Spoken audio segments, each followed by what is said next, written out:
जय हिंद, नमस्कार दोस्तों। आप सभी का मोस्ट वेलकम है आज की इस नई क्लास में। दोस्तों आज की इस नई क्लास में हम सभी लोग पढ़ने वाले हैं बीएसएससी कार्यालय परिचारी प्रीवियस ईयर के क्वेश्चन को, जो कि दोस्तों आपके बीएसएससी कार्यालय परिचारी परीक्षा 2026 के लिए बेहद ही महत्वपूर्ण होने वाला है। आप जो है इस क्लास को बिल्कुल लास्ट तक अच्छे तरीके से देखेगा। उनसे पहले दोस्तों इस चैनल पर पहली बार जुड़े हैं तो चैनल को सब्सक्राइब अवश्य कर लीजिए।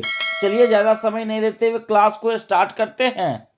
आपका पहला क्वेश्चन है, स्वतंत्र भारत राज्य की पहली महिला राज्यपाल कौन थी?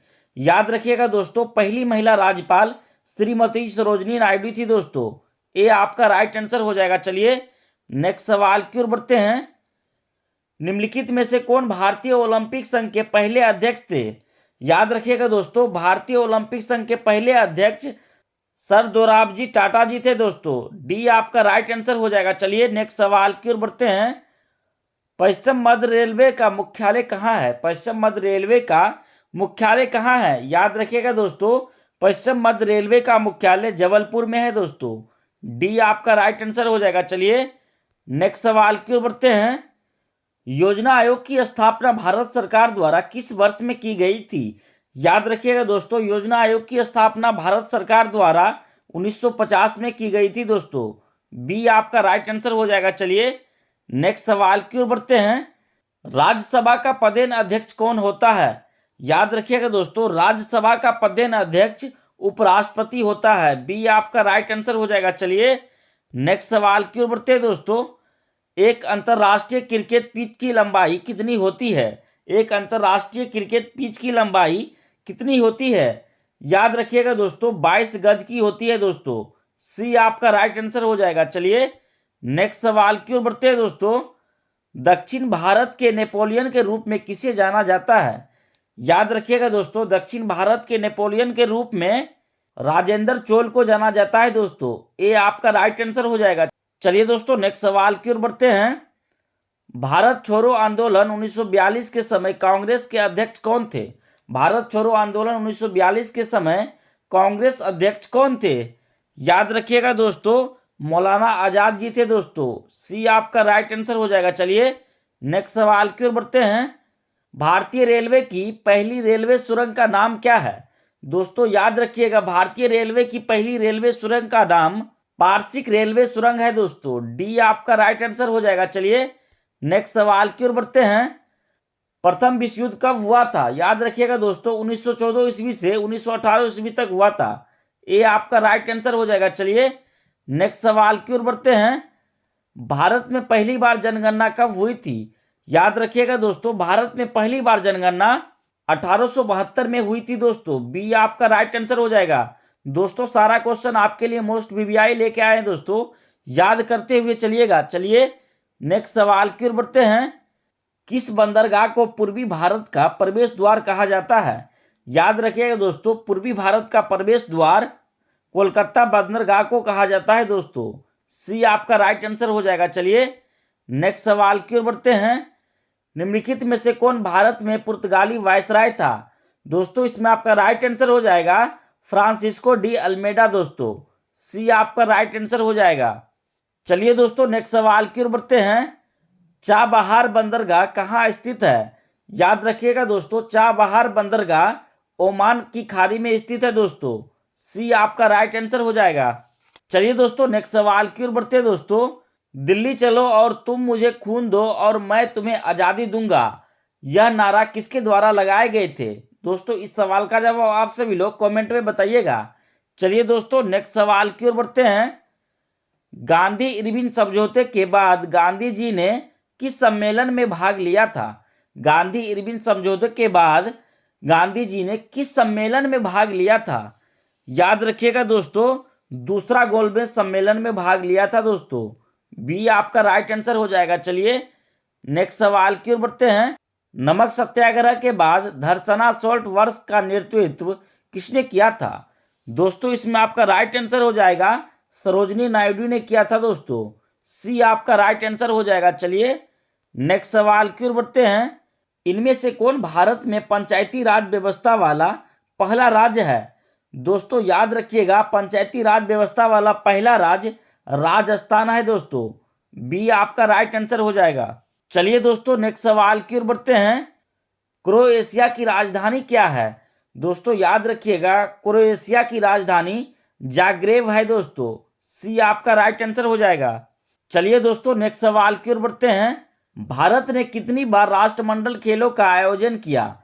याद रखिएगा दोस्तों, राष्ट्रमंडल खेलों का आयोजन भारत ने एक ही बार किया था दोस्तों। ए आपका राइट आंसर हो जाएगा। चलिए नेक्स्ट सवाल की ओर बढ़ते हैं। चोल वंश के अधिकांश मंदिरों में किस देवता को पूजा जाता था? चोल वंश के अधिकांश मंदिरों में किस देवता को पूजा जाता था? याद रखिएगा दोस्तों, भगवान शिव को पूजा जाता था दोस्तों। बी आपका राइट आंसर हो जाएगा। चलिए नेक्स्ट सवाल की ओर बढ़ते हैं। निम्नलिखित में से कौन सी नदी भ्रंश घाटी से होकर बहती है? निम्नलिखित में से कौन सी नदी भ्रंश घाटी से होकर बहती है?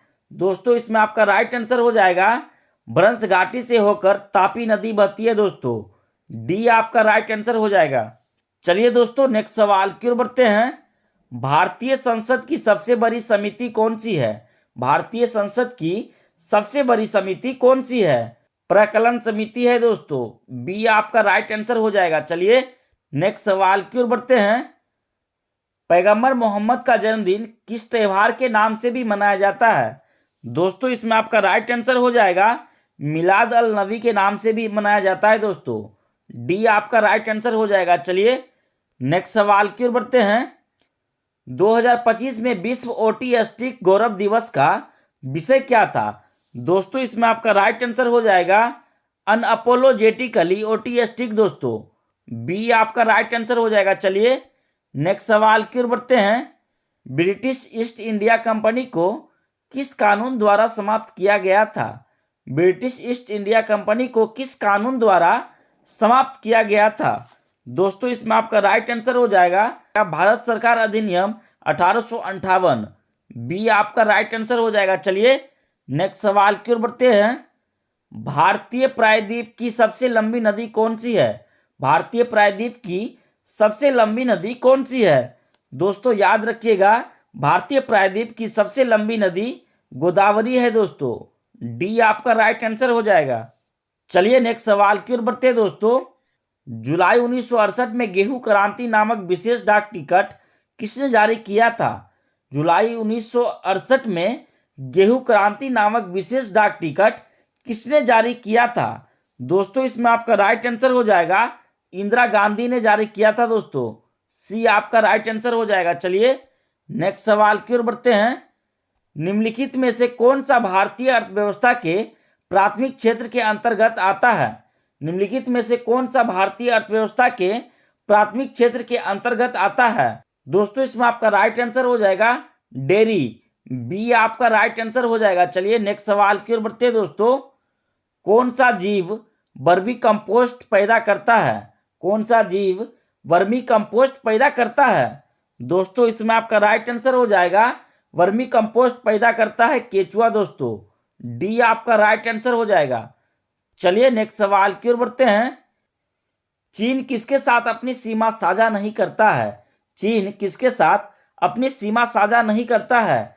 याद रखिएगा दोस्तों, चीन अपनी सीमा बुल्गारिया के साथ साझा नहीं करता है दोस्तों। डी आपका राइट आंसर हो जाएगा। चलिए नेक्स्ट सवाल की ओर बढ़ते हैं दोस्तों। मुगा रेशम कीट कहाँ का स्थानिक है? मुगा रेशम कीट कहाँ का स्थानिक है? याद रखिएगा दोस्तों, मुगा रेशम कीट असम का स्थानिक है दोस्तों। डी आपका राइट आंसर हो जाएगा। चलिए नेक्स्ट सवाल की ओर बढ़ते हैं। एमआरटीपी अधिनियम 1969 में एम अक्षर का क्या अर्थ है? एमआरटीपी अधिनियम 1969 में एम अक्षर का क्या अर्थ है? दोस्तों इसमें आपका राइट आंसर हो जाएगा, मोनोपोलिस दोस्तों। बी आपका राइट आंसर हो जाएगा। चलिए नेक्स्ट सवाल की ओर बढ़ते हैं दोस्तों। निम्नलिखित में से कौन सा दर्रा हिमाचल प्रदेश में स्थित है? निम्नलिखित में से कौन सा दर्रा हिमाचल प्रदेश में स्थित है? दोस्तों इसमें आपका राइट आंसर हो जाएगा, लापचाला दोस्तों। सी आपका राइट आंसर हो जाएगा। चलिए दोस्तों यह अंतिम सवाल आप सभी के लिए दोस्तों, इसका सही जवाब आप सभी लोग कमेंट में बताइएगा। बिहार विधानसभा के अध्यक्ष कौन है? दोस्तों इस सवाल का जवाब आप सभी लोग कमेंट में बताइएगा। साथ ही कितने प्रश्नों का जवाब आपको पहले से पता था वो भी कमेंट में बताइएगा। दोस्तों हमारी वीडियो से थोड़ी सी भी सीख मिली होगी तो वीडियो को लाइक एवं चैनल को सब्सक्राइब अवश्य करें दोस्तों एक लाइक एक सब्सक्राइब आपका हमें मोटिवेट करती है आगे वीडियो बनाने के लिए। धन्यवाद दोस्तों।